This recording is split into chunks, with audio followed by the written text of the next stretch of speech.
Hello student, YouTube के हमारे इस चैनल में आप सभी लोगों का स्वागत है। आज के इस वीडियो लेक्चर में एक नया चैप्टर पढ़ने वाले हम लोग हैं और आज अध्याय 4 का हम लोग शुरू करेंगे। गतिमान आवेश एंड चुंबकत्व, मूविंग चार्ज एंड मैग्नेटिज्म, जो एक नया चैप्टर है जो बीच में 4 दिन के गैप होने के बाद आज शुरुआत हो रही है, क्योंकि कुछ तबीयत अपसेट होने की वजह से और कुछ व्यस्तता होने की वजह से हम जो है समय 4 दिन जो है रेस्ट पे थे। तो आज से फिर शुरू करते हैं एक नया चैप्टर,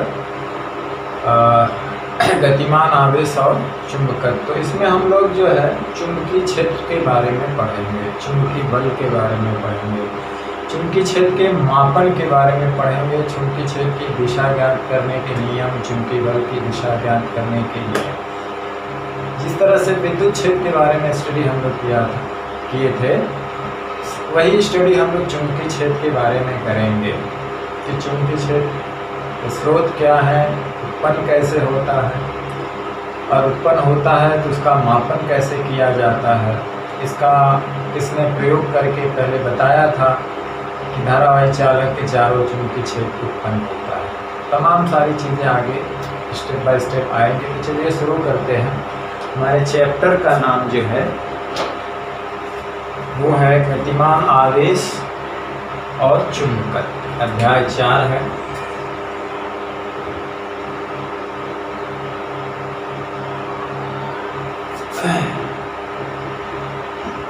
गतिमान आवेश तथा चुंबकत्व,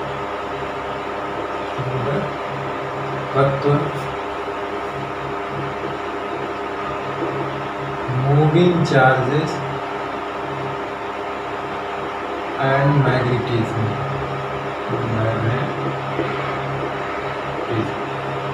अभी तक हम लोगों ने पढ़ा था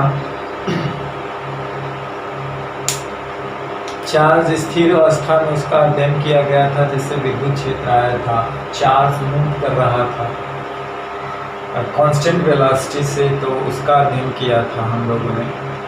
अब हम लोग चार्ज मूव करेगा किसी धारावाही तार में, चालक में, तो उसका अलग अलग इफेक्ट होता है, ऊष्मीय प्रभाव होता है।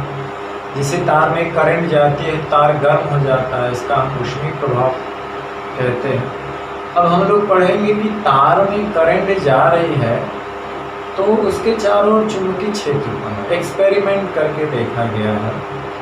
हालांकि इटली के 2 वैज्ञानिक थे, नाम तो याद नहीं है, उन्होंने सर्वप्रथम 2 वैज्ञानिक ने बताया था, लेकिन फिलहाल उस पर कोई ध्यान नहीं दिया। फिर एक डच वैज्ञानिक, डेनिश वैज्ञानिक 1820 में आर्स्टेड ने उसका एक्सपेरिमेंट किया। तो उन्होंने बताया कि किसी चालक में अगर करंट बहती है तो उसके चारों ओर एक चुंबकीय क्षेत्र स्थापित हो जाता है। उन्होंने एक्सपेरिमेंट करके बकायदा देखा था। 1820 में डच वैज्ञानिक ऑरस्टेड बताया था कि अगर किसी चालक में करंट बह रही है तो उसके चारों ओर एक चुंबकीय क्षेत्र स्थापित हो जाता है। वो इसलिए कहें कि किसी तार में अगर करंट बह रही है और उस तार के पास अगर कोई चुंबकीय सुई, कंपास लेके आते हैं, वो डिफ्लेक्ट हो जाती है। करंट अगर एक डायरेक्शन में जा रही है तो डिफ्लेक्शन एक तरफ होता है, और अगर करंट की दिशा उलट दी जाती है तो डिफ्लेक्शन भी उलट जाता है। इसका मतलब है कि धारा की दिशा पर चुंबकीय क्षेत्र की दिशा निर्भर करती है, जो कि धारा की दिशा बदल देने पर वो भी बदल जाती है। बहुत सारी चीज़ों को उन्होंने एक्सपेरिमेंट करके निष्कर्ष निकाला। पहली बात तो यही बोला कि किसी धारावाही चालक तार के चारों ओर चुंबकीय क्षेत्र स्थापित हो जाता है। दूसरी चीज़, करंट का मान अगर बढ़ा दें तो चुंबकीय क्षेत्र का मान भी, तीव्रता का मान भी बढ़ जाता है। फिर उन्होंने कहा कि तार से जैसे जैसे हम दूर चलते जाएंगे, क्षेत्र की तीव्रता घटती जाएगी।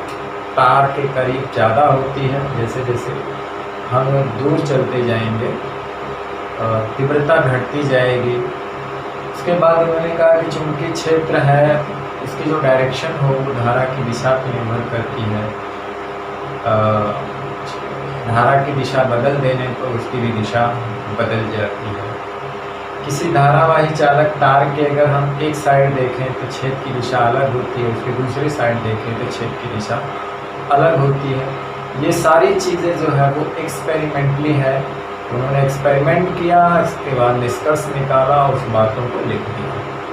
इसमें सारी चीज़ क्या है, एक्सपेरिमेंट। तो ये करंट है जो उसको हम लोग असंरक्षित क्षेत्र भी कहते हैं, चुंबकीय क्षेत्र। जैसे एक भूचुंबकत्व आता है, एक चुंबक है, उसमें ऑलरेडी चुंबकत्व का गुण होता है तो वो संरक्षित चुंबकीय क्षेत्र होता है, लेकिन किसी न किसी वजह के कारण अगर उत्पन्न होता है तो वो असंरक्षित क्षेत्र होता है। तो चलिए हम लोग इसके बारे में लिखते हैं कि ऑरस्टेड का प्रयोग क्या था। ऑरस्टेड का प्रयोग, या इसी को हम लोग कहते हैं धारा का चुंबकीय प्रभाव। ऑरस्टेड का प्रयोग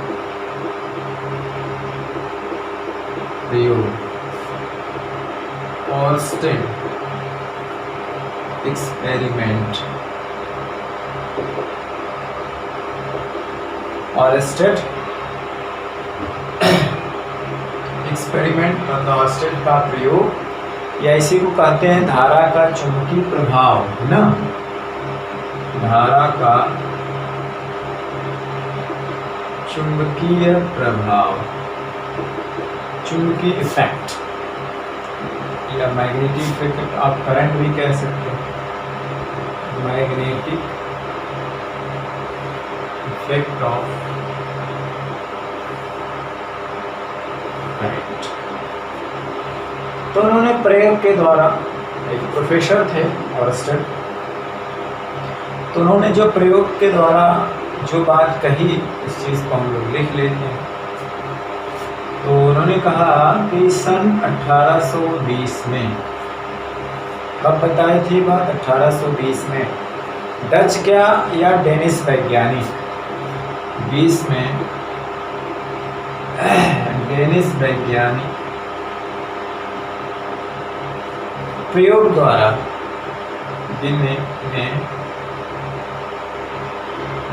प्रयोग द्वारा यह बताया कि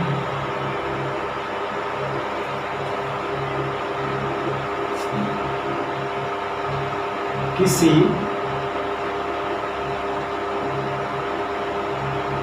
चालक तार में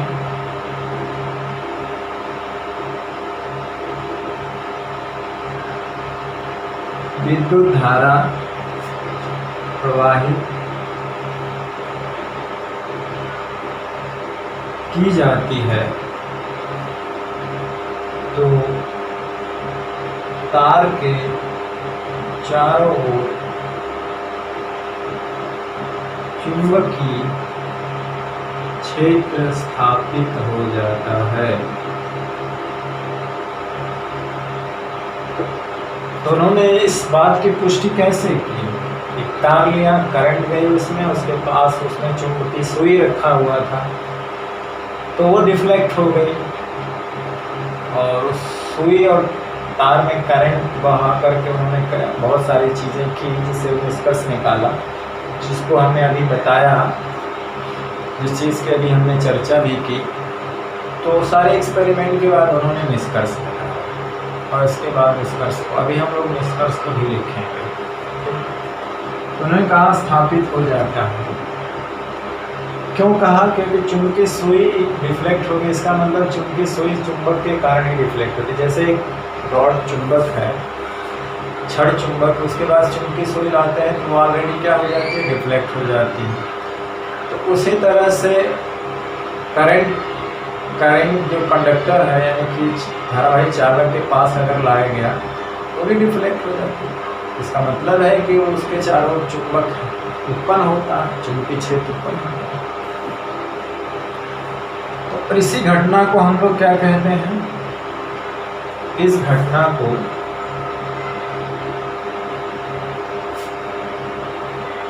धारा का चुंबकीय प्रभाव कहते हैं। चुंबकीय प्रभाव, ठीक। तो इस बात को उन्होंने एक्सपेरिमेंट के थ्रू बताया। फिर 2-4 पॉइंट है कि उन्होंने निष्कर्ष क्या निकाला। तो प्रयोग के निष्कर्ष, प्रयोग के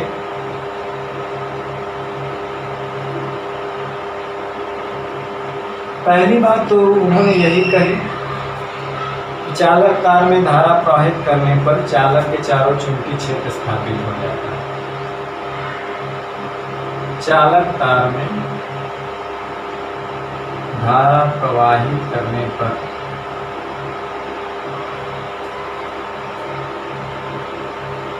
तार के चारों ओर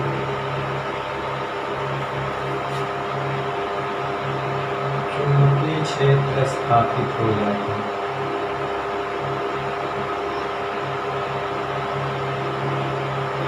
ठीक, इस बात को आप लोग इसका स्क्रीनशॉट ले लीजिए। इसके बाद हम आगे भी चलते हैं।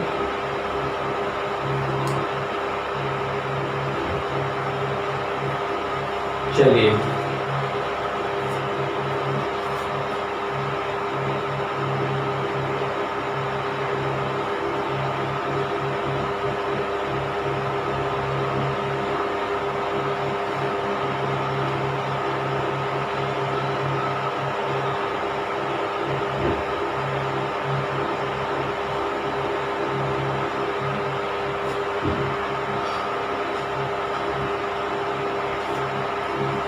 दूसरी बात क्या कहा उन्होंने, क्या कहा कि तार में धारा की प्रबलता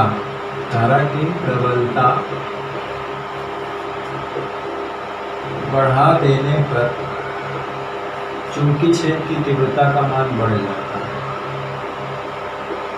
चुंबकीय क्षेत्र की तीव्रता का मान बढ़ जाता है। ठीक, तीसरी बात उन्होंने कहा कि धारावाही चालक तार से जैसे जैसे हम लोग दूर जाते हैं, चुंबकीय क्षेत्र की तीव्रता का मान घटता जाता है। धारावाही चालक तार से दूर जाने पर उनकी क्षेत्र की तीव्रता का मान घटता जाता है। चौथी बात उन्होंने क्या कहा कि धारा की दिशा बदल देने पर चुंबकीय क्षेत्र की दिशा बदल जाती है। धारा की दिशा बदल देने पर चुंबकीय क्षेत्र की दिशा बदल जाती है। अभी चुंबकीय क्षेत्र के बारे में डिटेल में बात हो रही है। यहाँ अभी हम लोग धारा के कारण चुंबकीय क्षेत्र है उसी की चर्चा कर रहे हैं। आगे वाले चैप्टर में हम चुंबक, क्षण चुंबक, भूचुंबक, इस सब की चीज़ के बारे में चर्चा करें। तो चुंबकीय क्षेत्र की दिशा क्या हो जाती है? बदल जाती है। और एक चीज़ और है, ये लिखें न लिखें कि धारावाही चालक तार के ऊपर नीचे चुंबकीय क्षेत्र की दिशा जो होती है परस्पर विपरीत होती है, और एक्सपेरिमेंट के थ्रू देखा गया था। अभी हम लोग देखेंगे भी कि धारावाही चालक तार के ऊपर नीचे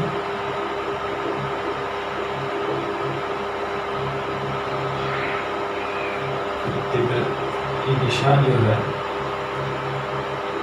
परस्पर विपरीत होती है।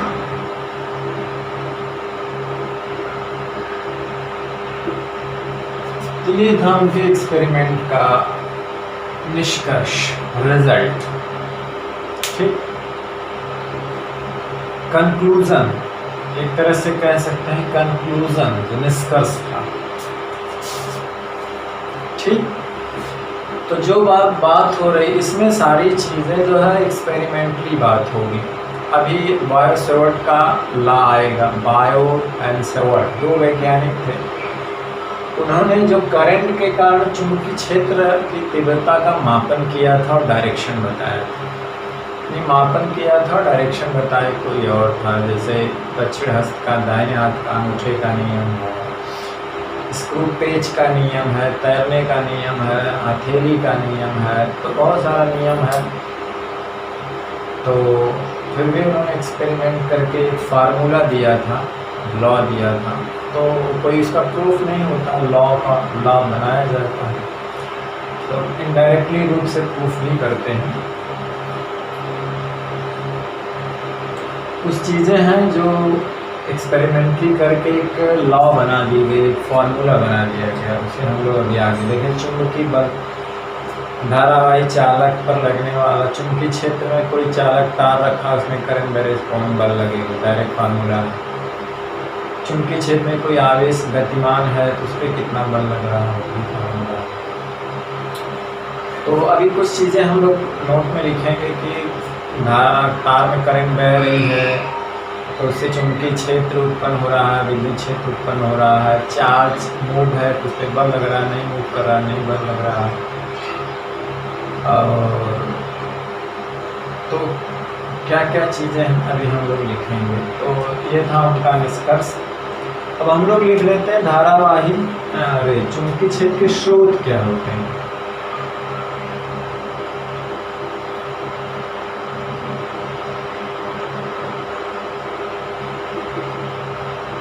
स्रोत, और जो चीज़ मैं लिखूंगा आगे उन चीज़ों को पढ़ना है।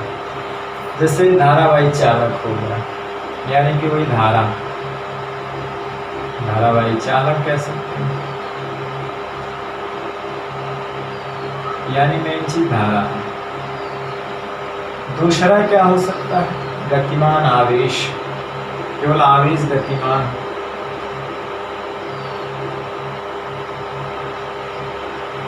तीसरा चुंबक, भू चुंबकत्व। पांचवा एक होता है जिसको हम लोग पढ़ेंगे लास्ट वाले चैप्टर में, वो है समय के साथ परिवर्ती विद्युत क्षेत्र। समय के साथ परिवर्तित विद्युत क्षेत्र।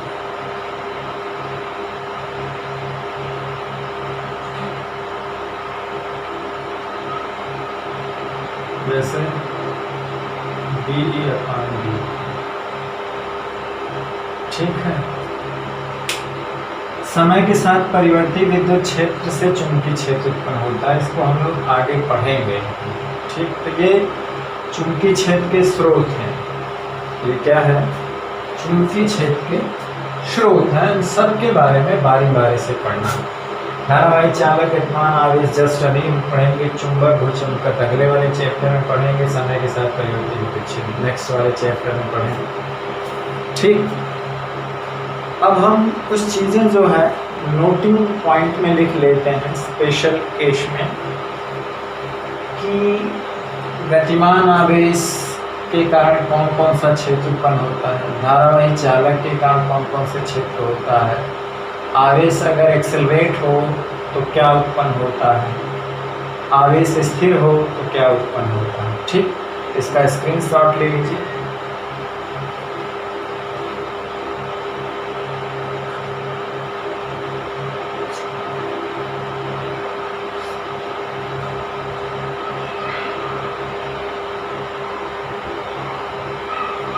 चलिए,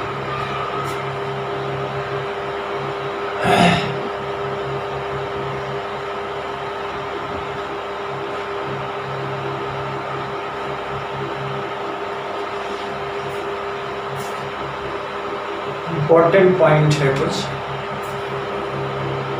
या नोट कर लीजिए, या इम्पोर्टेंट पॉइंट।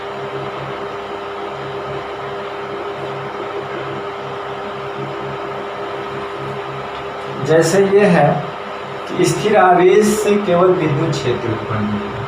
इसके बारे में हम लोग पहले चैप्टर में पढ़े। स्थिर आवेश से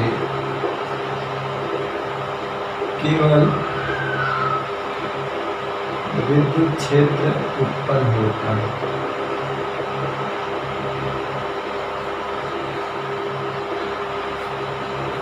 ठीक। गतिमान आवेश, स्थिर के बाद क्या आता है? आवेश गतिमान हो जाए। गतिमान आवेश दोनों क्षेत्र उत्पन्न करता है, विद्युत क्षेत्र और चुंबकीय क्षेत्र दोनों उत्पन्न करता है।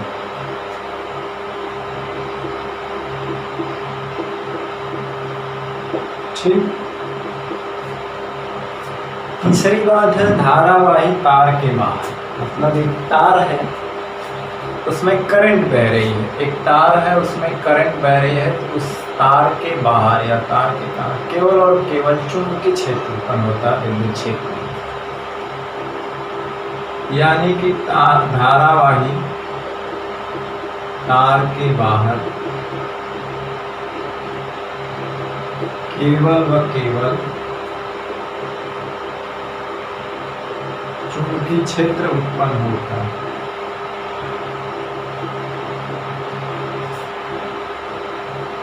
विद्युत क्षेत्र नहीं। ठीक। क्यों नहीं होता है? क्योंकि तार के भीतर, या तार कह लीजिए वो विद्युत उदासीन होता है, क्योंकि तार के भीतर जितने पॉजिटिव चार्ज होते हैं उतने नेगेटिव होते हैं, इसलिए रिजल्टेंट क्या होता है? जीरो होता है। ठीक। क्योंकि धारावाही तार विद्युत उदासीन होता है, ये कह लीजिए। क्योंकि धारावाही तार विद्युत उदासीन होता है।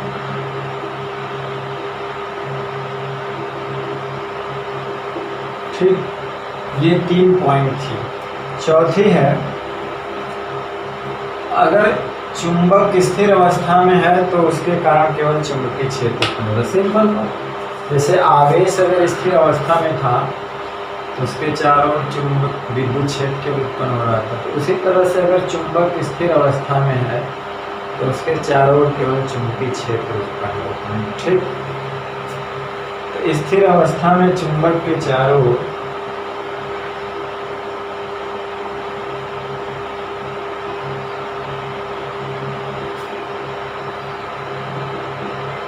चारों ओर चुंबकीय क्षेत्र उत्पन्न होता है। केवल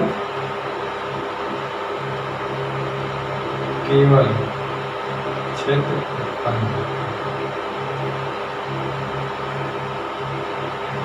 एक आखिरी बात है कि दोलित्र कह लें या एक्सेलरेटेड चार्ज और ऑसिलेटिंग चार्ज, यानी दोलित्र चार्ज आवेश या त्वरित आवेश के कारण विद्युत चुंबकीय तरंग उत्पन्न होती है। लास्ट चैप्टर में हम लोग पढ़ेंगे 8वें वाले में।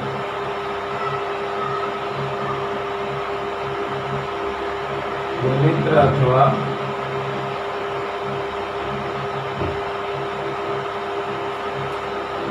त्वरित आवेश द्वारा आवेश के कारण विद्युत चुंबकीय तरंग उत्पन्न होती है।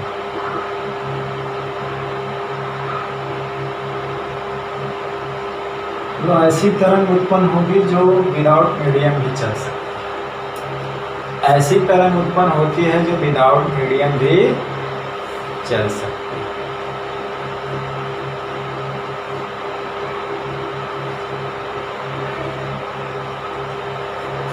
ठीक।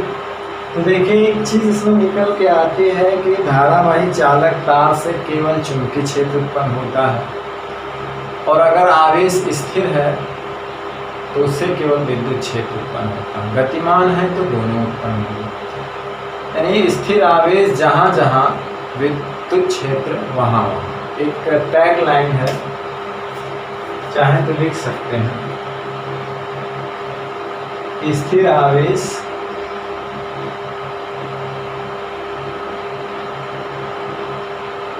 जहां जहां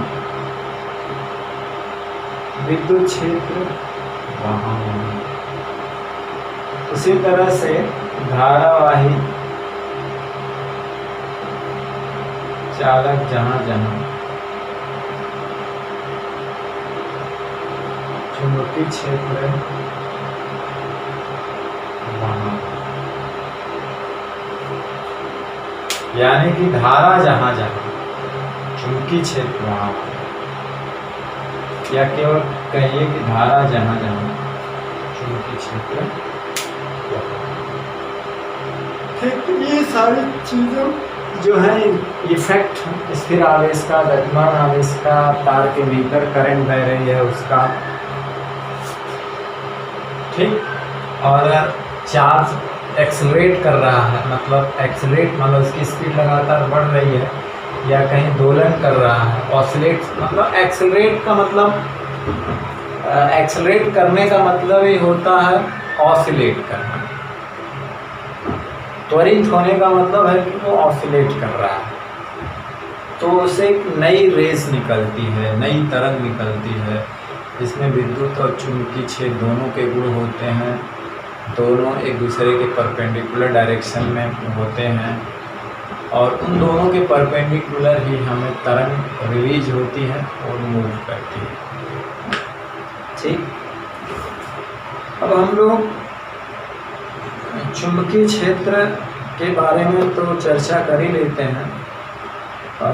उसके डायरेक्शन, उसका मापन जस्ट आगे आएगा।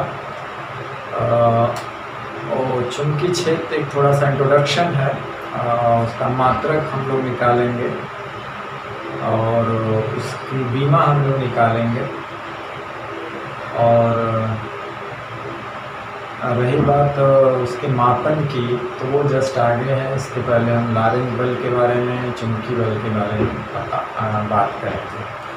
तो छोटा सा है चुंबकीय क्षेत्र, मैग्नेटिक फील्ड, इसका स्क्रीनशॉट ले लीजिए।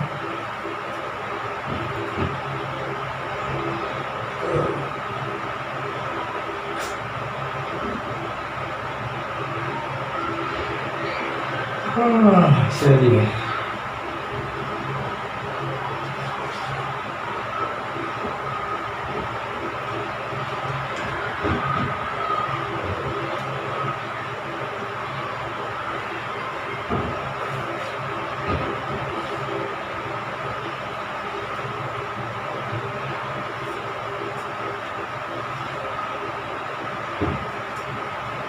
तो हेडिंग है चुंबकीय क्षेत्र।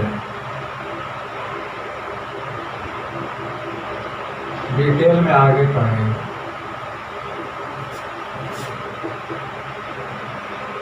मैग्नेटिक फील्ड,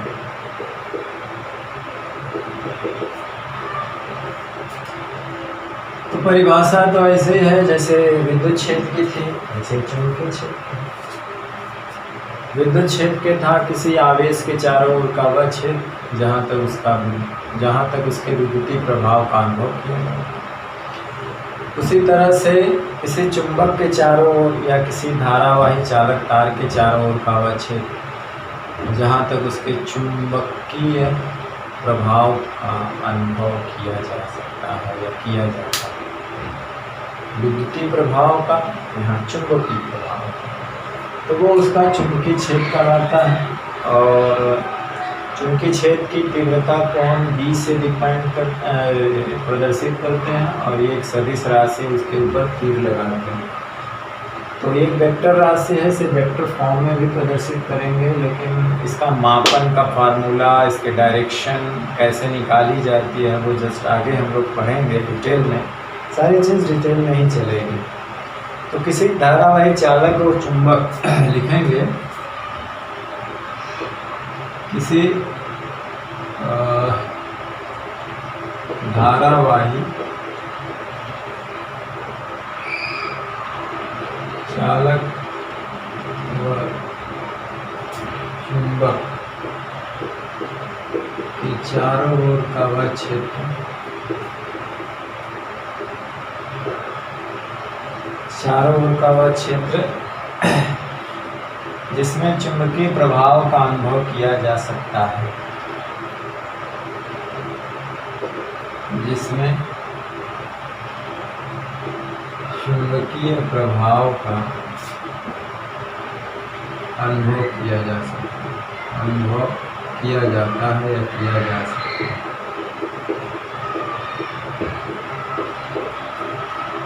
चुंबकीय क्षेत्र कहलाता है, क्षेत्र कहलाता है।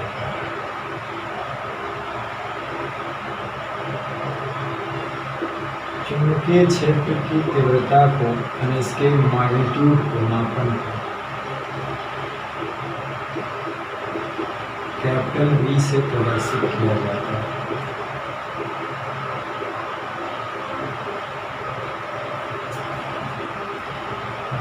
यह एक सदिश राशि, ठीक, तो हम इसे वेक्टर के रूप में, ये क्या है, तो ये भी एक छोटा सा इसका इंट्रोडक्शन था इसके मैग्नीट्यूड के बारे में कि कैसे हम क्षेत्र कहीं पे है तो उसका मापन कैसे करेंगे। उसका जैसे कि दो आवेशों के बीच फोर्स लग रहा है तो कितना लग रहा है, इसका मापन कूलम में कूलम फोर्स से करते हैं। तो उसी तरह से धारा चालक तार के कारण कहीं पे तीव्रता है चुंबकीय क्षेत्र की, कितना है, मापन बायोट एंड सेवर्ट के फार्मूले से करेंगे। तो कुछ आगे नियम है, उसके डायरेक्शन का पता करेंगे कि अंदर है, बाहर है, किधर है, पूरब पश्चिम, ठीक। अब हम लोग चुंबकीय बल की बात कर लेते हैं। हालांकि इसे करना ही करना है, चाहे आगे कर लें चाहे पीछे कर लें। दो चुंबकीय बल की बात करेंगे, हालांकि बात एक ही है लेकिन अलग अलग फॉर्म में है। एक है कि कोई अलग से चुंबकीय क्षेत्र है और एक समान चुंबकीय क्षेत्र है जिसकी तीव्रता B है, उसमें कोई धारावाही चालक तार रखेंगे जिसमें I करंट जा रही है, तार की लंबाई L है। हालांकि जो तार की लंबाई होती है जिसको O वेक्टर फॉर्म में लिखी जाती है, क्योंकि करंट की डायरेक्शन ली जाती है ऊपर नीचे, तो चूँकि करंट तो अदिश राशि है तो हमें डायरेक्शन चाहिए होती है। तो जो तार की लेंथ होती है उस लेंथ को हम लोग सदिश राशि यानी I और L संयुक्त रूप से सदिश रूप में पेश किया जाता है, आगे चर्चा करेंगे। तो अगर किसी बाह्य चुंबकीय क्षेत्र में अगर कोई धारावाही चालक तार रखा हुआ है समान चुंबकीय क्षेत्र किसी एंगल थीटा विच्छेद के साथ, तो उसमें कितना फोर्स लगता है, फोर्स लगता है, कितना लगता है, इसको फ्लेमिंग ने एक्सपेरिमेंट से देखा था। उन्होंने एक्सपेरिमेंट भी किया था, एक तार लिया, एक क्षेत्र लिया था और उसमें एक तार धारावाही चालक तार लटका दिया था ढीला करके, और उस तार में अगर हम करंट बहाए तो देखे थे कि तार किसी एक डायरेक्शन में उठ गया था और वो जो तार की डायरेक्शन थी वो जो छेद की डायरेक्शन थी और जो करंट की डायरेक्शन थी दोनों के लंबवत थी। तो जो बल लगता है वो करंट की दिशा, छेद की दिशा दोनों के लंबवत तल में फोर्स है। फ्लेमिंग ने उसकी डायरेक्शन बताई थी, तो हम लिखते हैं। ये भी एक्सपेरिमेंट करके देखा गया था। फ्लेमिंग ने उस बाकायदा उसका नियम भी दिया था कि जो फोर्स लगा वो करंट की जो दिशा थी, छेद की जो दिशा थी, ठीक उसके लंबवत थी। तो हमारी हेडिंग है चुंबकीय क्षेत्र में चलिए दूसरी चीज़ थी जो हमें अभी बताया है उसे हम बाद में थोड़ा चर्चा करेंगे, या पहले ही कर लेते कोई दिक्कत नहीं। एक ये चर्चा करेंगे कि अगर कोई चुंबकीय क्षेत्र है उसमें कोई चार्ज मूव कर रहा है v वेलोसिटी से, उस पर कितना फोर्स लगेगा, चुंबकीय बल लगता है तो कितना लगेगा। उस चुंबकीय बल की भी डायरेक्शन आवेश की गति की दिशा, छेद की दिशा दोनों के लंबवत तल में होती है, और उसकी भी दिशा फ्लेमिंग के बाएं हाथ के नियम से जानी जाती है। तो वो सारी चीज़ें लिखें। चलिए, अब चाहे तो वो चीज़ पहले लिखें चाहे बाद में लिखें, बात एक ही है। तो चुंबकीय क्षेत्र में गतिमान आवेशित कण पर लगने वाले बल का सूत्र है। हेडिंग है किसी चुंबकीय क्षेत्र में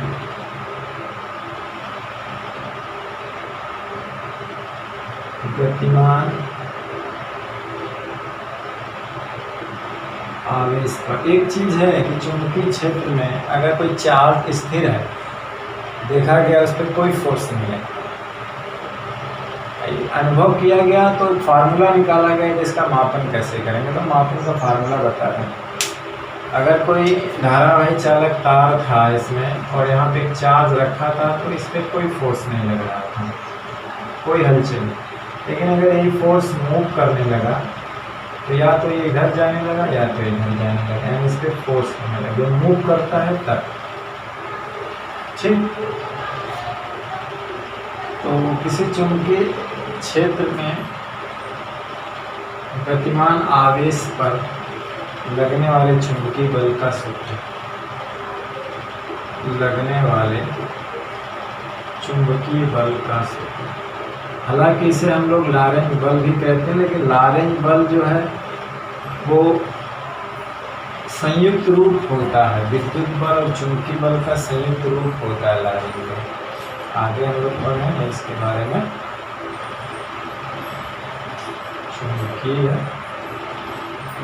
बल, अभी तो मैग्नेटिक फोर्स है, इसे या तो केवल एफ से दिखाओ या एफ एम मतलब होगा मैग्नेटिक फोर्स ना। एफएम का मतलब होता है मैग्नेटिक फोर्स। तो लिखेंगे कि जब कोई आवेश किसी चुंबकीय क्षेत्र में गति करता है, जब कोई आवेश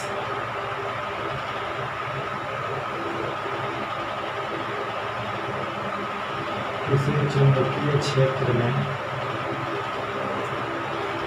जिसकी तीव्रता क्या है, बी हो,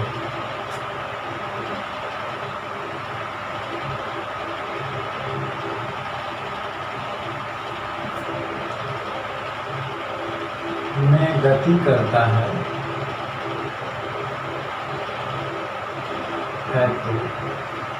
तो क्या होता है, तो आवेश पर एक बल कार्य करता है। तो आवेश पर एक बल कार्य करता है। क्या कार्य करता है, एक बल कार्य करता है जिसे चुंबकीय बल कहा जाता है।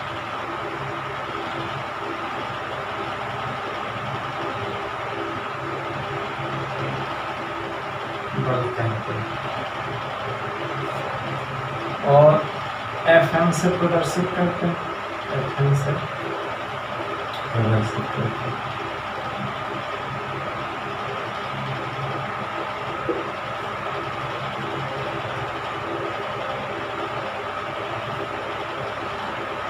ठीक।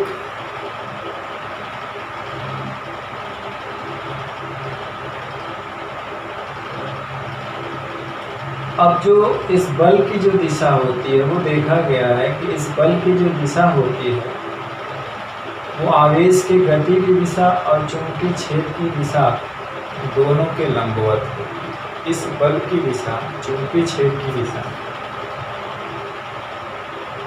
इस बल की दिशा जो होती है चुंबकीय क्षेत्र की दिशा तथा आवेश के गति की दिशा दोनों के लंबवत।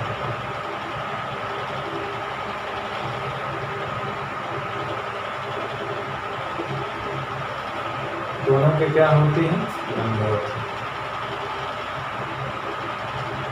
तो इसका स्क्रीनशॉट ले लीजिए, इसका फार्मूला हम लोग आगे लिखते हैं।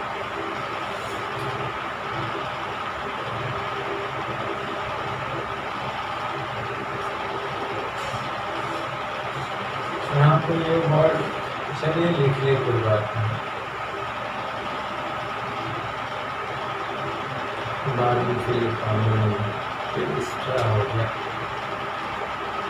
चलिए कोई बात नहीं, लिख लेंगे तो भी सही है। चलिए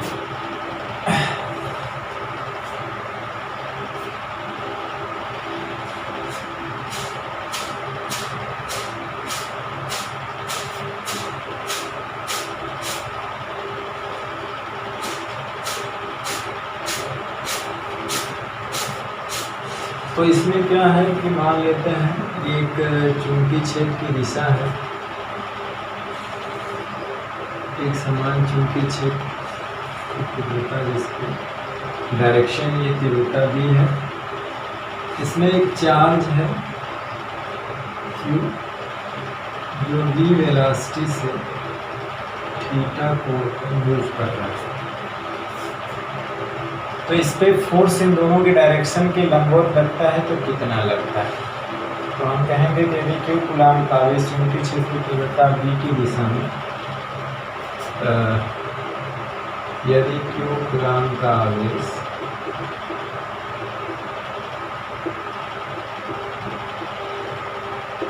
क्षेत्र की तीव्रता की दिशा b है ना, तीव्रता यहाँ पे b लिख देते ज़्यादा अच्छा, b की दिशा से थीटा कोण पर v वेग से गति कर रहा है।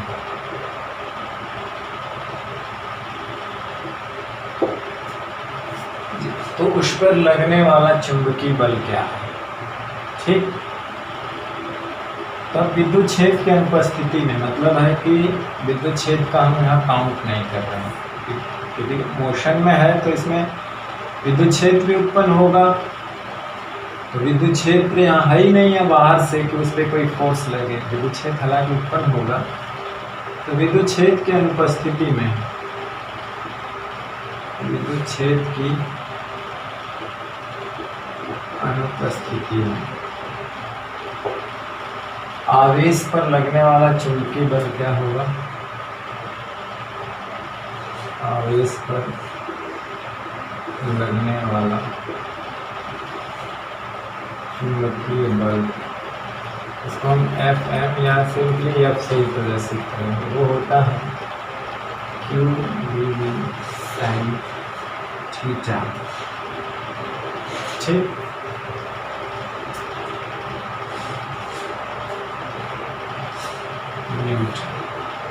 इतना फोर्स है, इसे आप अलग अलग भी देखा गया एक्सपेरिमेंट की, ये जो फोर्स था वो चार्ज के समानुपाती, v के समानुपाती, कैपिटल V के समानुपाती, और इन दोनों के बीच के कोण के साइन के समानुपाती होता है। तो एक कांस्टेंट आता है k, जिसकी वैल्यू को एम्पियर सिस्टम में 1 रख दिया गया है।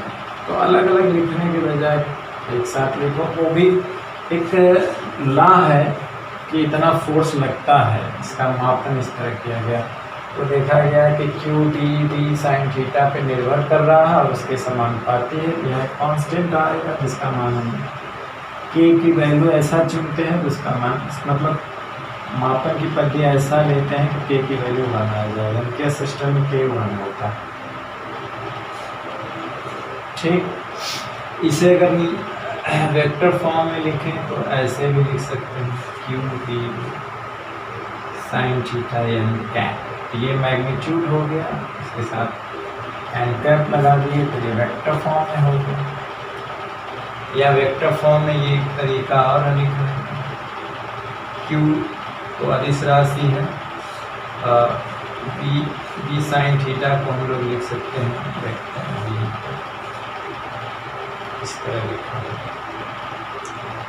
ठीक, थीटा क्या है? वो दोनों के बीच का कोण है, जहाँ पे हम लिख सकते हैं कि जहाँ थीटा वेक्टर v व वेक्टर कैपिटल V के बीच का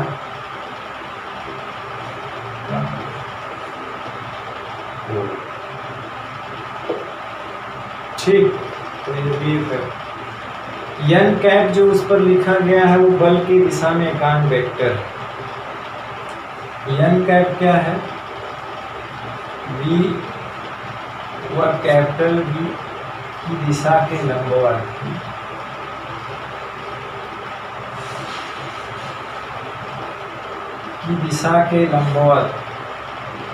बल की दिशा में, इसी की दिशा के लंबवत बल होता है। एकांक वेक्टर है, एकांक सदिश क्या है? एकांक सदिश।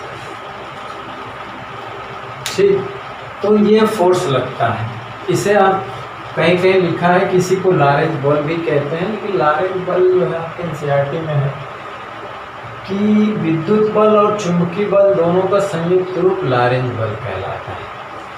देखिए, इस फोर्स एक सदिश राशि होता है और ये क्यू बी वी के लंबवत होता है, क्योंकि यहाँ पे ये चीज़ क्यू बी साइन थीटा आ रहा है, वी भी साइन थीटा आ रहा है। इसका मतलब होता है कि जो रिजल्टेंट है वो ठीक इन दोनों के लंबवत होगा, ये दोनों के लंबवत होगा, क्योंकि दो वेक्टरों का सदिश गुणन भी एक सदिश राशि से आती है, तो जाहिर सी बात उसकी डायरेक्शन होती है, तो डायरेक्शन ठीक उनकी लंबवत होती है। तो यहाँ पे ये दो वेक्टर हैं, इनका सदिश गुणन है, तो एक नई चीज़ आ रही है, तो वो क्या होती है? इन दोनों पे क्या होती? लंबवत।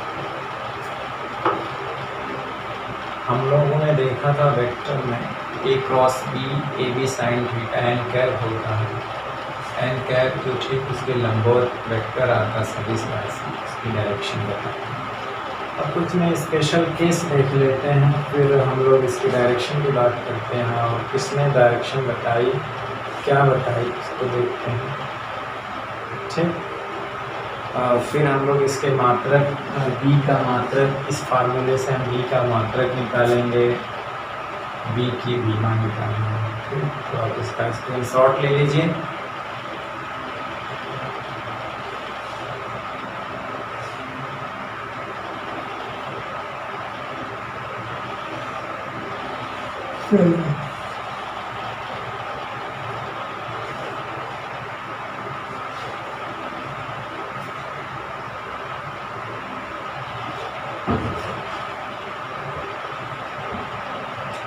जैसे केस ले रहे हैं, केस फर्स्ट है इसमें,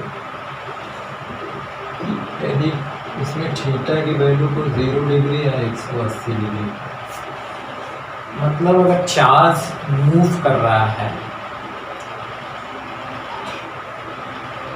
यानी कि यहाँ पे ये हो सकता है कि ये इसके पैरेलल, यानी कि मूवमेंट जो हो रहा है चार्ज का वो छेद के पैरेलल हो रहा है, समांतर हो रहा है, अर्थात आवेशित कण छेद के समांतर गति कर रहा है, इधर आगे या पीछे गति कर रहा है,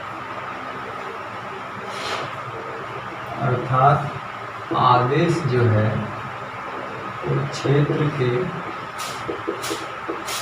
समांतर आगे या पीछे गति कर रहा है, गति कर रहा हो।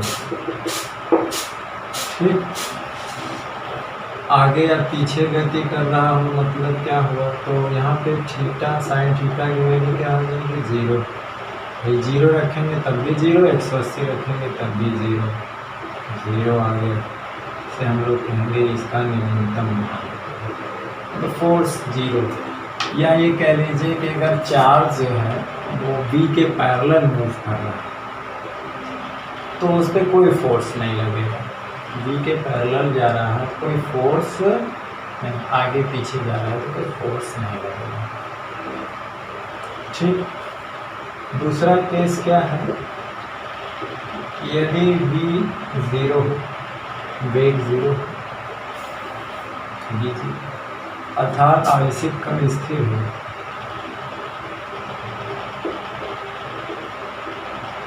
क्या हो? स्थिर हो, तो भी इस पर कोई फोर्स नहीं लगेगा, तो छेद के कारण इस पर कोई चुंबकीय बल नहीं होता, तो फोर्स क्या हो जाएगा? 0। तो छेद के कारण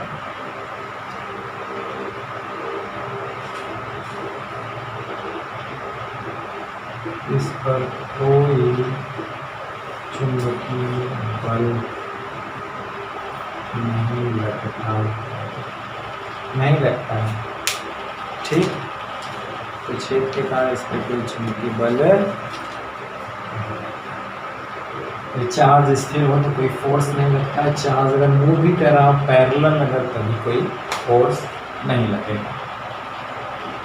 तीसरी बात आती है कि यदि 90 डिग्री का मूवमेंट हो रहा हो, गतिमान हो, गतिशील हो, यदि थीटा क्या हो 90 डिग्री, मतलब चार्ज मूव कर रहा हो, बिल्कुल क्या हो, ये छेद की डायरेक्शन और ऐसे मूवमेंट हो रहा है।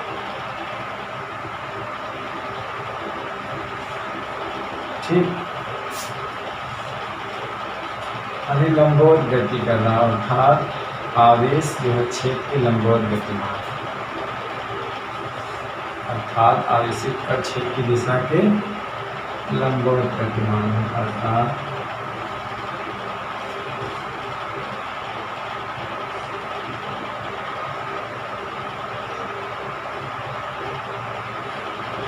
चुंबकीय क्षेत्र के लंबवत गतिमान, लंबवत गतिमान होगा तो इसमें फोर्स कितना लगेगा, तो साइन जानते हैं थीटा की वैल्यू 1 हो जाएगी, क्योंकि साइन 90 का मान 1, साइन 90 का मान क्या होता है 1 होता है। तो फोर्स क्या हो जाएगा QD, मतलब हम मैग्नीट्यूड ले रहे हैं ये अधिकतम, मैक्सिमम फोर्स कब लगता है, इसमें मैक्सिमम फोर्स लगता है कब, जब वो छेद के लंबवत मूव करेगा तो मैक्सिमम फोर्स लगेगा चुंबकीय। अब इसी फार्मूले से हम लोग क्या करेंगे, मैक्सिमम फोर्स से V की विमा निकाल लेंगे और V का मात्रक निकाल लेंगे, परिभाषा भी कर सकते हैं इसका। ठीक, अब यहाँ से देखिए V बराबर क्या हो जाएगा, मैक्सिमम है फोर्स बटे क्या हो जाएगा, तो V का मात्रक क्या हो जाएगा, F का मात्रक, V का मात्रक गुणे, सॉरी ये Q रहना चाहिए, Q का मात्रक, थोड़ा Q का मात्रक पहले होना चाहिए। ठीक, तो स्क्रीनशॉट ले लीजिए, इसको मिटा दें।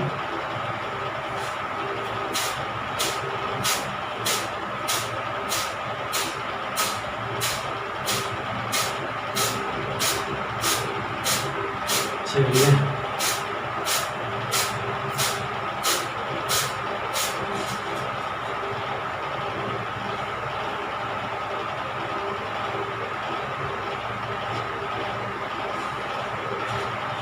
देखिए, V का मात्रक का मतलब, V का मात्रक जो होगा,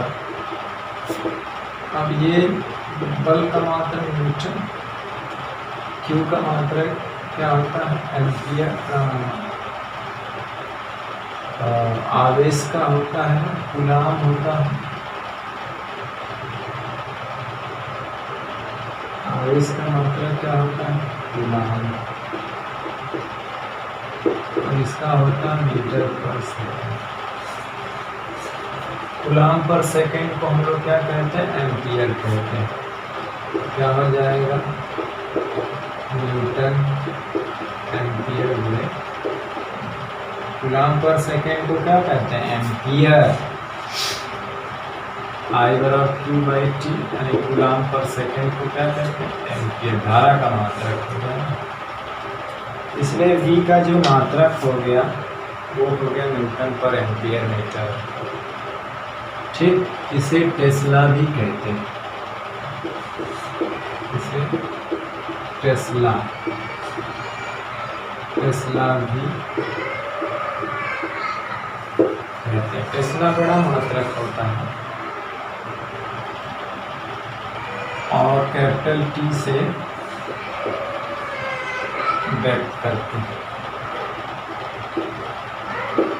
ठीक, टेस्ला चुंबकीय क्षेत्र का क्या है? बड़ा मात्रक है। छोटे मात्रक के रूप में हम लोग सीजीएस पद्धति में गॉस में व्यक्त करते हैं। यहाँ पे लिखेंगे कि क्योंकि टेस्ला जो है वो चुंबकीय क्षेत्र का बड़ा मात्रक है, सीजीएस पद्धति में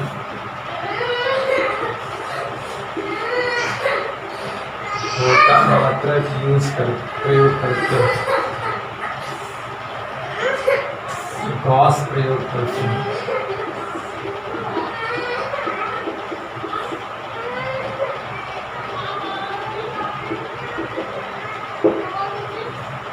एक टेस्ला बराबर जो होता है वो 10⁴ गॉस होता है। एक टेस्ला बराबर 10⁴ क्या होता है? गॉस। चुंबकीय क्षेत्र का एक और मात्रक है, जस्ट हम लोग आगे ही पढ़ेंगे, अभी बता दे रहा हूँ, वेबर पर मीटर स्क्वायर। घबराने की जरूरत नहीं है, जस्ट आगे आएगा। तो चुंबकीय क्षेत्र का एक अन्य मात्रक वेबर पर मीटर स्क्वायर होता है। वेबर पर मीटर क्या होता है? स्क्वायर होता है। इसका मतलब हो गया कि एक टेस्ला बराबर 1 वेबर पर मीटर स्क्वायर बराबर 10⁴ गॉस। ठीक, और बीमा, बी का बीमी सूत्र। अब जैसे बीमा की बात करें तो बी की बीमा सूत्र से देखें तो एम की बीमा, क्यू की बीमा, और क्या बचता है इधर? वी की बीमा। इसकी बीमा होती है mL/2, इसकी होती है 80 जानते हैं, इसकी होती है LT-1। अब इसे सॉल्व करेंगे तो यम एल 0 हो जाएगी, एल कैंसिल हो गया तो एल का 0, T⁻², और ये इनवर्स। या इसको सिंपल में लिखें तो यम T⁻², ये लिखा ऐसे जाता है। तो m T⁻², A⁻1 इसकी बीमा होती है। इसके 3 मात्रक टेस्ला, वेबर पर मीटर स्क्वायर या गॉस, या इसी को हम लोग न्यूटन पर एम्पियर मीटर भी कहते हैं। तो 4 हो गए, न्यूटन पर एम्पियर मीटर, टेस्ला, वेबर पर मीटर स्क्वायर और गॉस। ठीक, गॉस सीजीएस में है, बाकी एमपीएस में। गॉस सीजीएस में है, बाकी किस में है? बाकी जो है हमारे वो है एमपीएस पद्धति में। ठीक, अब हम लोग बात कर लेते हैं कि जो बल आया उसकी दिशा कैसे ज्ञात करेंगे, और दिशा ज्ञात करने का नियम किसने दिया था। ठीक, तो चुंबकीय बल की दिशा ज्ञात करने का नियम फ्लेमिंग ने दिया था। अपने बाएं हाथ का एक रूल दिया था फ्लेमिंग, जिसको हम लोग फ्लेमिंग के बाएं हाथ के नियम से जानते हैं। किस नियम से? फ्लेमिंग के बाएं हाथ के नियम से। तो उन्होंने धन आवेश के कारण वो नियम बनाया था, और ऋण आवेश पर जस्ट उसका उल्टा हो जाएगा। ठीक, तो चुंबकीय बल की दिशा ज्ञात करने का नियम, इसका स्क्रीनशॉट ले लीजिए।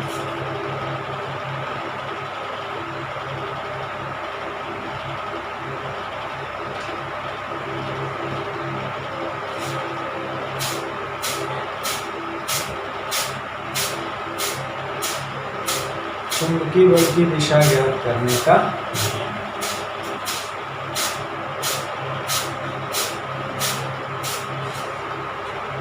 नियम क्या, उसको हम लोग लिख लेते हैं कि चुंबकीय फल की दिशा फ्लेमिंग के बाएं हाथ के नियम से क्या की जाती, या दाहिने हाथ के हथेली का नियम भी होता है।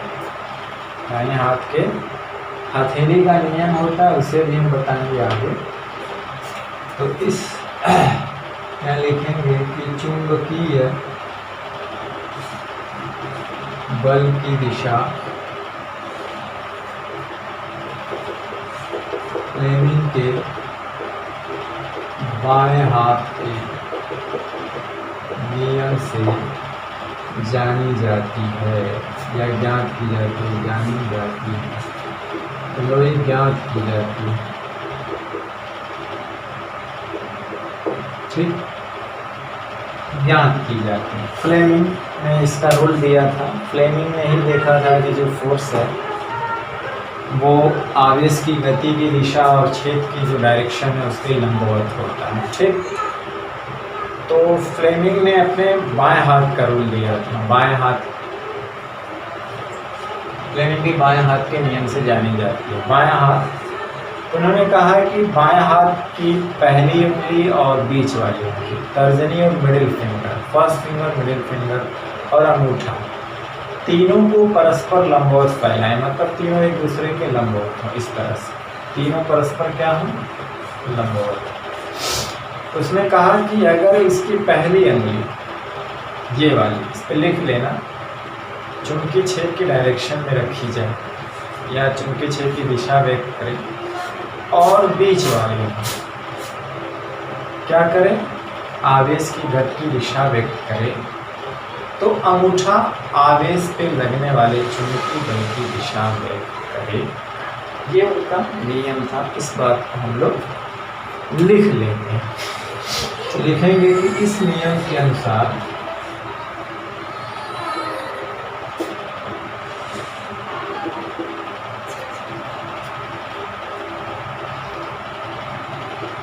यदि हम अपने बाएं हाथ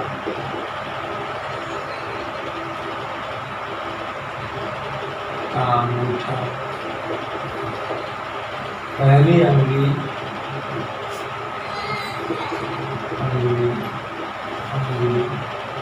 तथा बीच वाली अंगुली को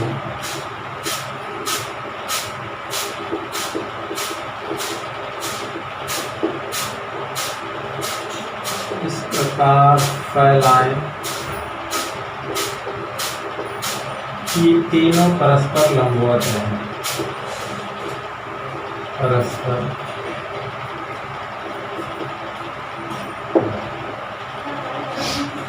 ठीक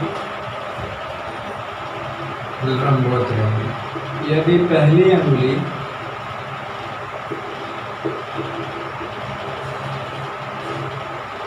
चुंबकीय छेद की दिशा को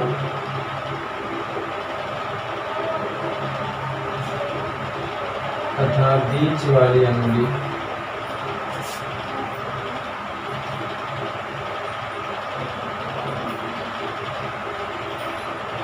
धारा की दिशा,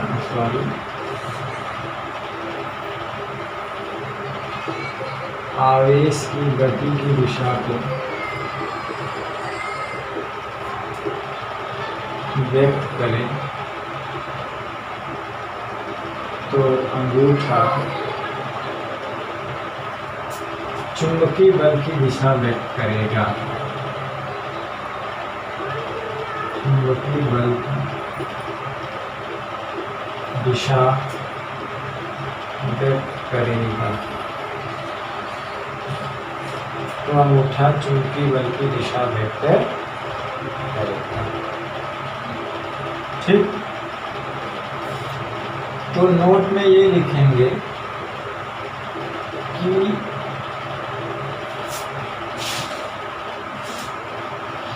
चुंबकीय बल की दिशा व्यक्त करेगा। नोट में ये लिखेंगे कि यह नियम धन आवेश पर लगता है। ठीक है ना, तो यह नियम धन आवेश के अनुरूप लगता है। यह नियम धन आवेश के अनुरूप लगता है। ऋण आवेश पर चुंबकीय बल की दिशा इसकी अपेक्षा क्या होती है? विपरीत होती है। ऋण आवेश पर बल की दिशा जो है नियम की विपरीत दिशा में लगती है। तो यह नियम धन आवेश के अनुरूप लगता है, किंतु ऋण आवेश पर बल की दिशा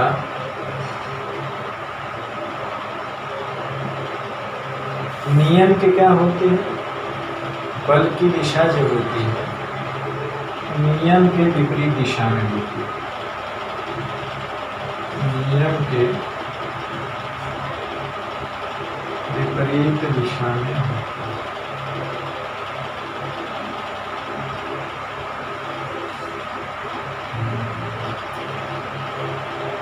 बल की दिशा क्या है? नियम के विपरीत दिशा में। कहने का मतलब है कि जो बल धन आवेश पे अगर ऊपर लग रहा है तो ऋण आवेश पे नीचे लगेगा।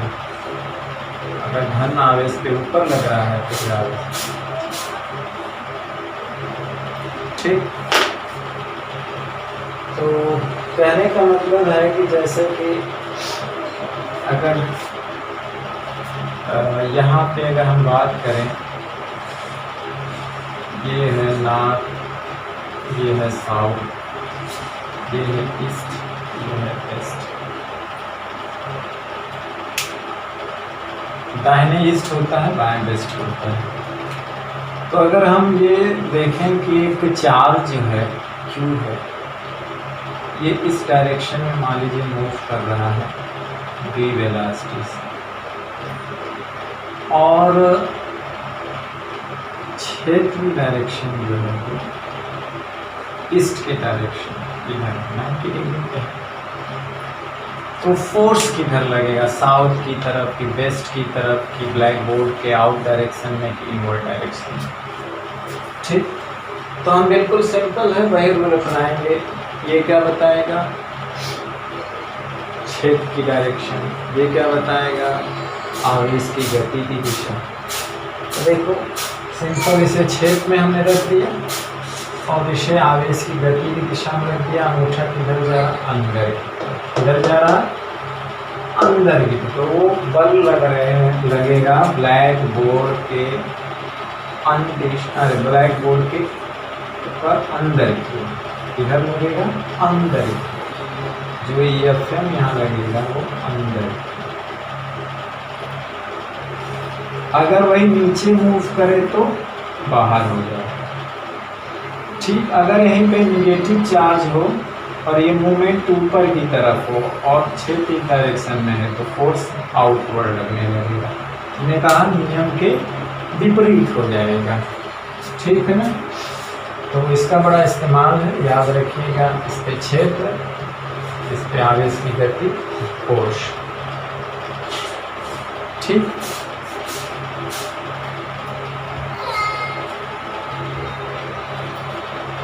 चलिए इसका स्क्रीनशॉट ले लीजिए। अब हम लोग चलते हैं एक धारावाही चालक तार को अगर चुंबकीय क्षेत्र में रखते हैं तो इस पर कितना फोर्स लगेगा। अब देखिए सिंपल यहीं से भी निकाल सकते हैं। जैसे हमारा चुंबकीय फोर्स ये है आया था QBV sin थीटा। अगर इन दोनों के बीच का कोण थीटा हो तो यहाँ से Q रखिए, यहाँ V को हम अगर चालक ऐसा रखा है कि यह लंबाई का और उसमें T समय तक करंट रहती है, इसको हम V बराबर क्या कहते हैं? दूरी बटे समय। दूरी बटे समय को चाल कहा जाता है। चाल बराबर दूरी बटा समय होता है। तो मान लीजिए कि L लंबाई का तार है, T समय तक करंट बह रही है और ये V sin थीटा है। तो यहाँ से Q/T हो जाएगा और ये L है, ये V है sin थीटा। ये हो जाएगा IL/T sin थीटा। और भी तरीका है।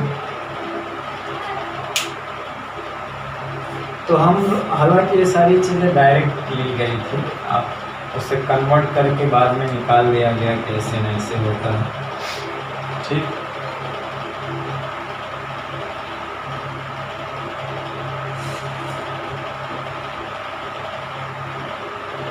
चलिए इसमें से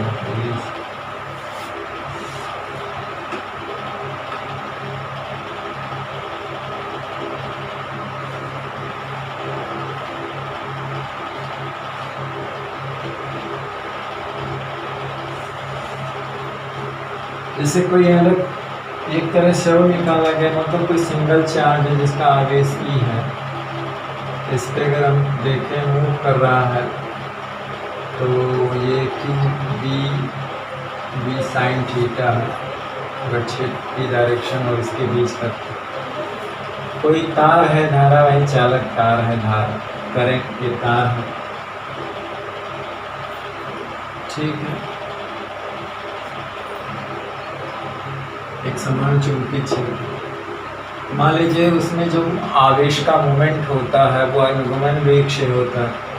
मान लीजिए इसमें अगर इसका आवेश घनत्व n है और इस तार की लंबाई l है, अनुप्रस्थ क्षेत्रफल a है, तो इसमें आवेशों की संख्या कितनी हो जाएगी, Al n। भाई एकांक आयतन में n इलेक्ट्रॉन है, पूरे आयतन में इतने इलेक्ट्रॉन है, इतनी संख्या हो जाएगी। और आवेश की बात करें Q की तो इतना हो जाएगा, Q इतना होगा भाई, जैसे Q बराबर NE होता है तो n की जगह पे ये सारा हो गया और E से इसमें गुणा कर देंगे तो ये हो जाएगा। अब इस पूरे पर कितना फोर्स लगेगा, तो पूरे पे लगेगा और चार्ज B है तो फोर्स हो जाएगा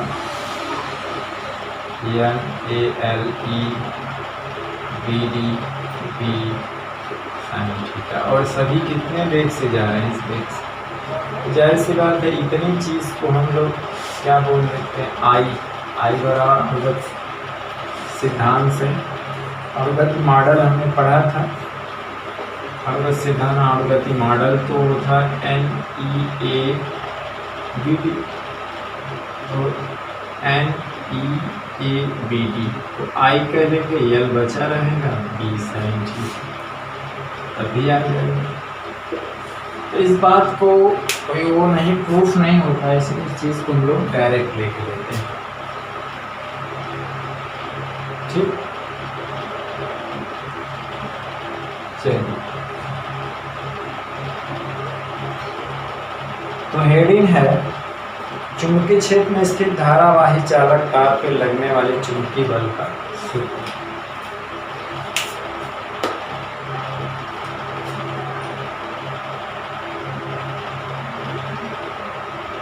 चुंबकीय क्षेत्र में स्थित धारावाही चालक तार पर, धारावाही चालक में जिसमें तार करेंट तार पर लगने वाले चुंबकीय बल का सूत्र। ठीक है, अब जैसे मान लेते हैं एक चुंबकीय क्षेत्र है B तीव्रता डायरेक्शन, एक तार है L लेंथ का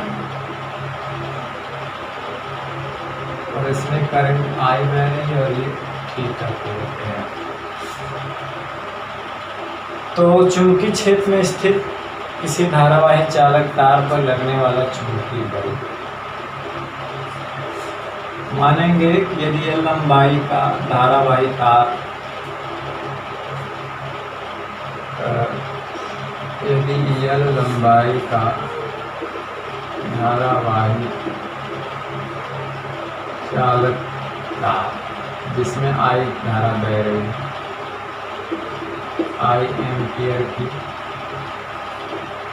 धारा बह रही है, I एम्पियर की धारा बह रही हो,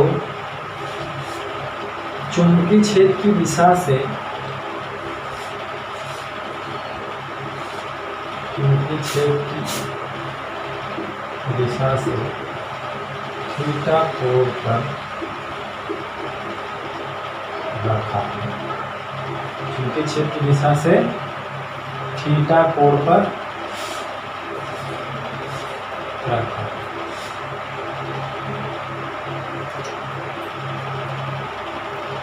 ठीक है ना। पहले यहाँ लिख दें कि यदि एक समान चुंबकीय क्षेत्र जिसकी तीव्रता b, एक समान चुंबकीय क्षेत्र जिसकी तीव्रता क्या है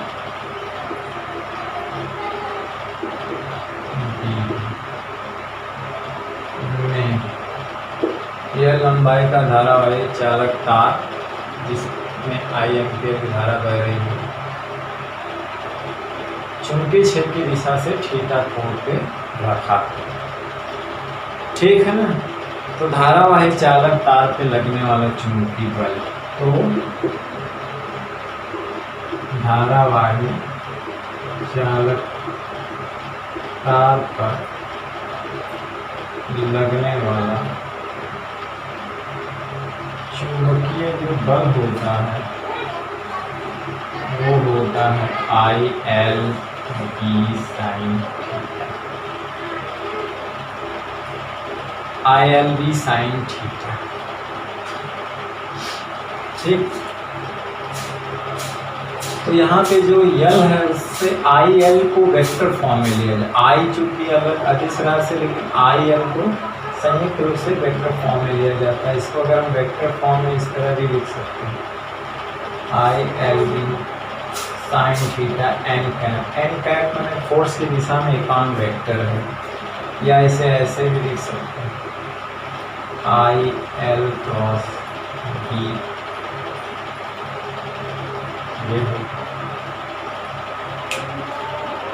जो थीटा है वो यल की डायरेक्शन और बी के डायरेक्शन के बीच का कोण, मतलब यल की जो डायरेक्शन होती है वेक्टर यल की, वो आई की डायरेक्शन में लिया जाता है। यहाँ पे वेक्टर यल की जो डायरेक्शन है लेंथ की, वो किसकी दिशा में लिया जाता है,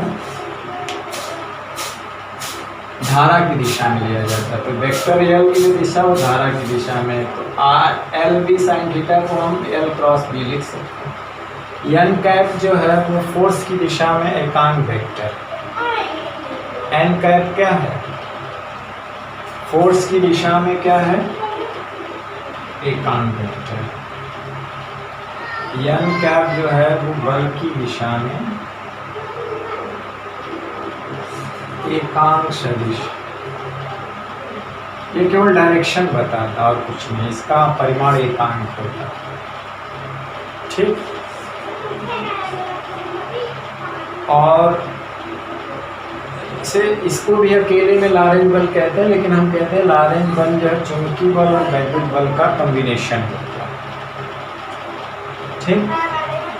और इस बल की जो दिशा हम लोग आगे निकालेंगे, लेकिन अभी लिख लेते हैं कि इस बल की जो दिशा होती है वो चुंबकीय क्षेत्र की दिशा और धारा की जो दिशा है, धारावाही चालक तार में धारा की दिशा के लंबवत तल में होती है।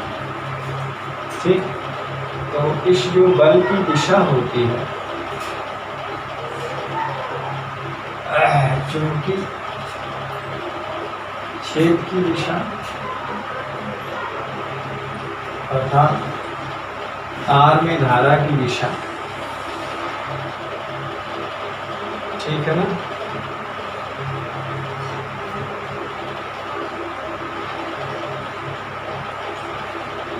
चालक तार की दिशा ले आते हैं, चालक में धारा की दिशा लंबवत, मतलब इसके जो तार की डायरेक्शन होती है उन दोनों के लंबवत तल में होती है। इसके लंबवत तल जो होता है उसमें होती है। एक तल, ये दोनों एक तल में होते हैं, वो दूसरे तल में होते हैं। ठीक है ना। और यहाँ भी के साइन में इस स्पेशल केस, जैसे केस फर्स्ट है कि यदि थीटा बराबर 0 या 180 है, यानी तार अगर छेद के समांतर रखा, अर्थात तार क्षेत्र के समांतर रखा हो,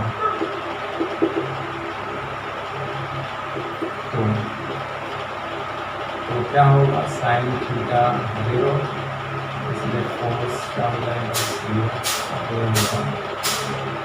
साइन 0 180 0 हो जाएगा।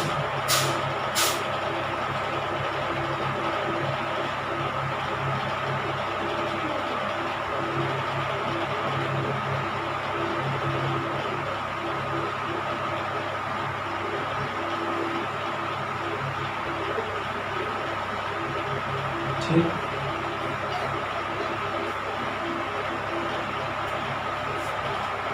दूसरा हो सकता है यदि थीटा कितना हो 90 डिग्री, अर्थात चालक तार जो है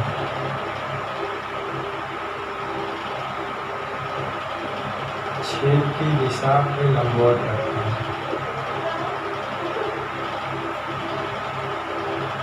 छेद की दिशा के लंबवत रखा हो, तो साइन 90 का मान क्या होता है 1, तो F M equal to ILB होता है, ILB अधिकतम,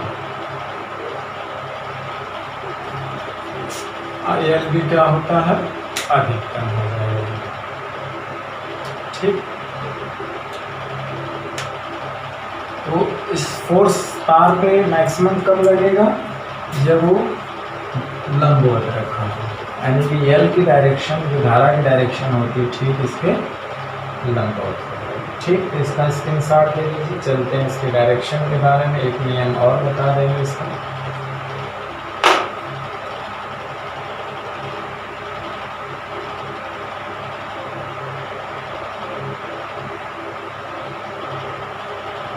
चलिए,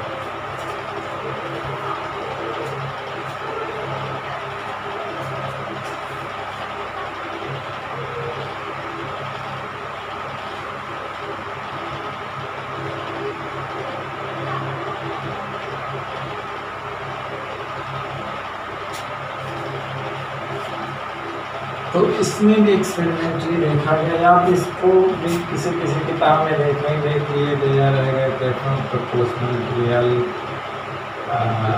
प्रोपोर्शनल टू आई बी, तो एक कांस्टेंट आता है KILB, है ना, F M proportional to sine theta,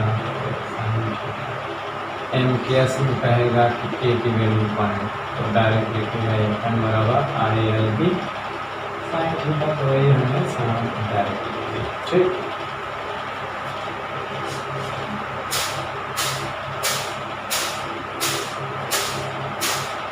अब दिशा, अब इस चुंबकीय बल की दिशा जो है फ्लेमिंग के बाएं हाथ के नियम से ही जानी जाती है। इस चुंबकीय बल की दिशा फ्लेमिंग के बाएं हाथ नियम से जानी जाती है। इस नियम के अनुसार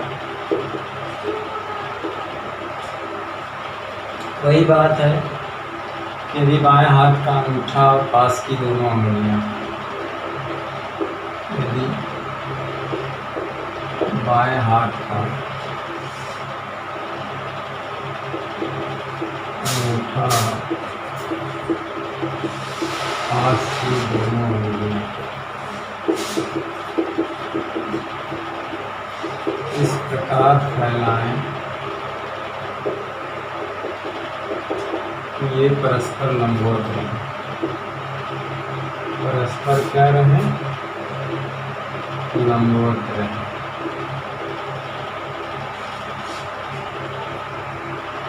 ये दोनों उंगलियां परस्पर पास की, पहली और मिडिल वाली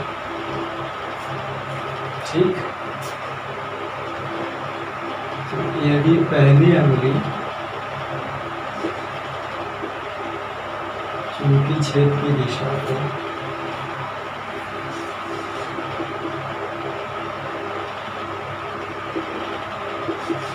बीच वाली अंगुली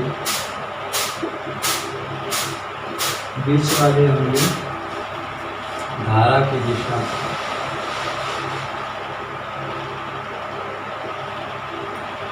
व्यक्त करे तो धारा की दिशा को व्यक्त करे तो अंगूठा चालक तार पर लगने वाले चुंबकीय बल की दिशा व्यक्त करेगा। ठीक।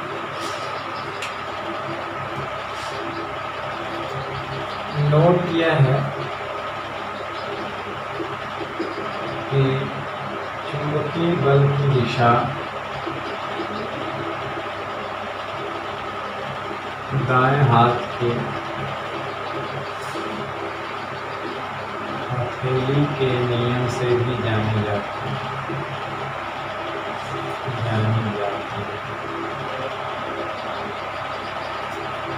ठीक, दाएं हाथ के हथेली में, जिसमें अंगूठा जो होता है वो धारा की दिशा में होता है।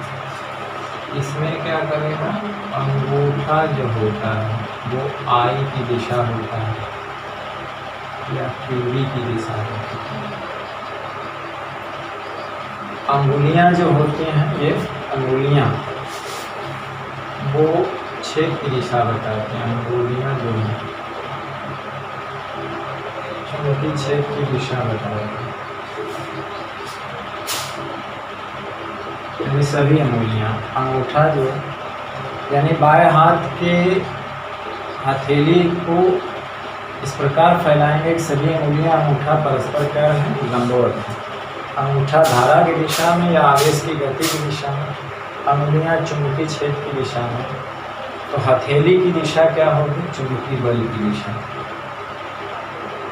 हथेली की दिशा क्या होगी, चुंबकीय बल की दिशा।